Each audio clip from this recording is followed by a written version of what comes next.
वर्तमान आमे गोटे साप को किपरि धरि पारिया जेकोसी घरे थाउ किंबा आमर जेकोसी जगार थाउ देखंतु आमर गोटे विद्यालय रे आमर गोटे रूम भीतर गोटे साप को आमे उद्धार करने पे गोटे आमर साप हेल्पलाइन रो जने भाई को डाकिथिलु।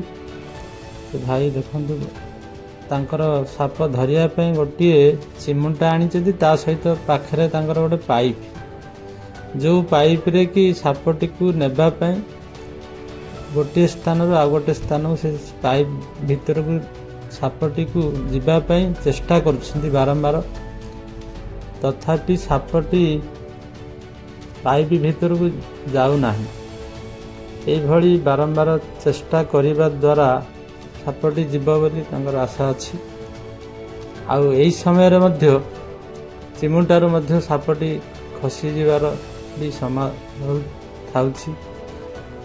ता सहित एतिकी कार्य भी आमे बहुत साहस और धैर्यर सहित आमे करिबा काहेकि साप काहाकू केबे चोबाएनी ताकू जदि आमे किछि करिबा ता अचानक गोड़ पड़िबा किंबा कोनोसी ताकू आघात कले ही साप आमको चोबाए।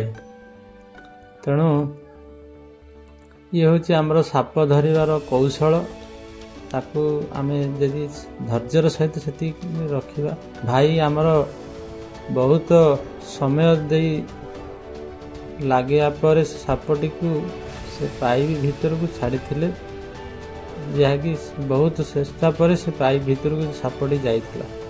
सापटी पाइप भीतर गला पर तापर पाइप रो गोटे पार्श्व को से बंद कर दी से सापटी को नहीं अन्य जगह को नहीं छाड़ी देइथिले। एभली उपाय से सापटी को धरथिले। एभली समय रे मध्य सापटी बारंबार खसी पड़े जाउथियार तथापि ताकू गोड़े गोड़े से कौन करथिले ना चिमुटा साहाय्य रे से धरुथिले आउ ताकू पाइप मध्य को भीतर को प्रवेश करया पे बारंबार चेष्टा भी करथिले। शेष रे तांगे सापटी को धरिबा पे सक्षम होइथिले। एभली उपाय रे से सापटी को आमर से विद्यालय मध्यरु तांको उद्धार करथिले। आउ भाई को भी अशेष धन्यवाद। बहुत साहस सहित करथिले। धन्यवाद।